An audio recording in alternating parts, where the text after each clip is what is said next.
ప్రధానమంత్రి మోడీ గారు ఇటీవల 2 తెలుగు రాష్ట్రాల బీజేపీ పార్లమెంటు సభ్యులతో నిర్వహించినటువంటి సమావేశంలో ఆయన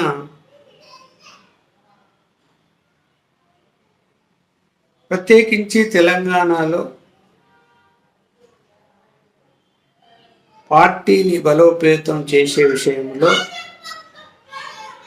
శ్రద్ధ చూపటం లేదు. మీకంటే ఎంఐఎం అధినేత చక్కగా పనిచేస్తున్నాడు, ఆయన చూసైనా నేర్చుకోండి అనే మాట అన్నారని వార్తలు వచ్చాయి.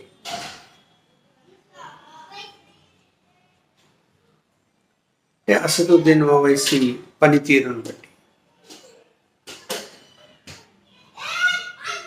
మరి వరుసగా జరుగుతున్నటువంటి సరే జూబ్లీహిల్స్ ఉప ఎన్నిక కావచ్చు, ఇప్పుడు సర్పంచ్ ఎన్నికలు కావచ్చు, రాబోయే కాలంలో మున్సిపల్ కార్పొరేషన్ ఎన్నికలు కూడా జరగబోతున్నాయి. లక్ష్యం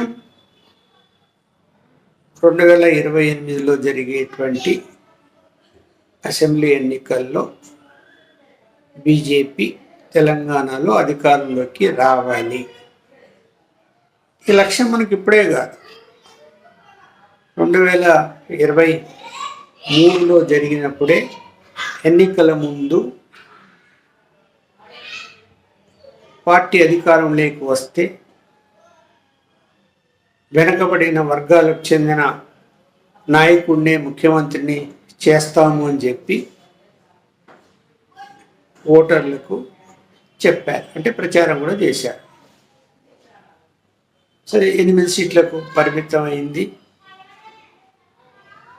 తర్వాత జరిగినటువంటి లోక్సభ ఎన్నికల్లో 8 పార్లమెంటు సీట్లు గెలుచుకోవటం, కొంత పార్టీ మళ్ళీ పుంజుకుంది అనేటువంటిది అందరు చర్చించుకున్నారు. కాకపోతే ఏంటి ఈ 1.5 సంవత్సరంగా ఇక్కడ 2 మంత్రులు ఉన్నారు, బండి సంజయ్ గారు, కిషన్ రెడ్డి గారు.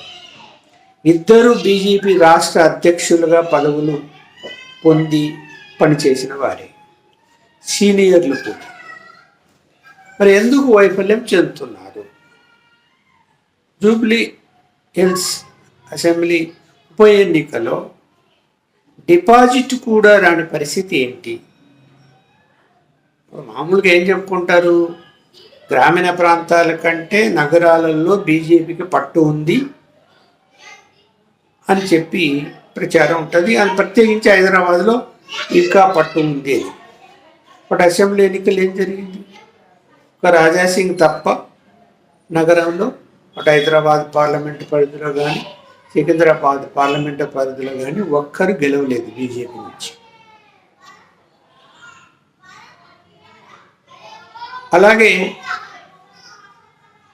జూబ్లీస్ ఎన్నికల్లో గత ఎన్నికల్లో పోటీ చేసి ఓడిపోయినటువంటి, అంటే 3వ ప్లేస్ వచ్చినటువంటి అభ్యర్థికే మళ్ళీ టికెట్ ఇచ్చారు.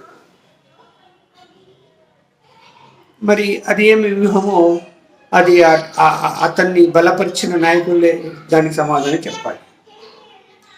అతనికే టికెట్ కావాలని బలవంతం చేసి ఇప్పించారని వార్తలు ఇస్తారు. ఎందుకు ఇప్పించారు? గతం ఎన్నికల్లో వచ్చిన ఓట్ల కంటే ఇంకా తక్కువ ఓట్లు వచ్చాయి, డిపాజిట్ కూడా రాకుండా పోయింది. అంటే ఇది పార్టీకి ఎంత డ్యామేజ్ జరిగింది అన్నది ఉండొచ్చు. ఒక ఉప ఎన్నిక, ఒక అసెంబ్లీ పెద్ద ప్రభావితం చేస్తుందని అనుకోవచ్చు, కానీ ఖచ్చితంగా ప్రభావితం చేస్తుంది. చర్చించుకుంటారు. ఇప్పుడు గ్రామ పంచాయతీ ఎన్నికల్లో కూడా సరే 3వ ప్లేస్లోనే ఉన్నారు. ఎంతో కొంత పర్సెంటేజీ, ఒక 5% వరకు వచ్చే అవకాశాలు కనిపిస్తున్నాయి. ఇది 2వ విడత, నెక్స్ట్ 3వ విడత రాబోతుంది. బట్ అది కూడా మనం పరిగణలోకి తీసుకోవాల్సినటువంటి విషయం అయితే కాదు. మరి కాంగ్రెస్ బీఆర్ఎస్ బలహీనపడాలని చేసే ప్రయత్నాల్లో బీజేపీ బలపడాల్సింది పోయి బీజేపీ ఇంకా బలహీనపడుతుంది. బీఆర్ఎస్ బలహీనపడుతుంది అనుకున్నారు, కానీ వాళ్ళు బలహీనపడకుండా గట్టి పోటీ ఇస్తున్నారు. ప్రభుత్వ వైఫల్యాలను, ప్రభుత్వం అంటే ఇక్కడ ఎవరున్నారు అధికారంలో? కాంగ్రెస్ పార్టీ ఉంది. దేశ స్థాయిలో బీజేపీకి వ్యతిరేక పార్టీ ఎవరు? కాంగ్రెస్ పార్టీ. మరి ఇక్కడ ప్రతిపక్ష పాత్ర బీఆర్ఎస్ వహిస్తున్నది, కానీ బీజేపీ వహించటం లేదు. అనేక అంశాల మీద నిలదీసి ప్రశ్నించడం లేదు, పోరాటాలు చేయటం లేదు అనేది ఇవాళ అసంతృప్తి ఉంది. ప్రజలు కూడా చర్చించు ఎందుకు బీజేపీ ఇక్కడ గట్టిగా ఫైట్ చేయటం లేదు అని. సో ఇప్పుడైనా ప్రధానమంత్రి గారు ఇచ్చేసిన హెచ్చరికలైనా దృష్టిలో పెట్టుకొని, అలాగే నాయకుల మధ్య ఐకమత్యం లేదని, ఆ ఐకమత్యంతో అందరూ గట్టిగా పనిచేయగలిగితే తప్ప పార్టీ ముందుకు వెళ్ళే అవకాశాలు సన్నగిలుతాయి.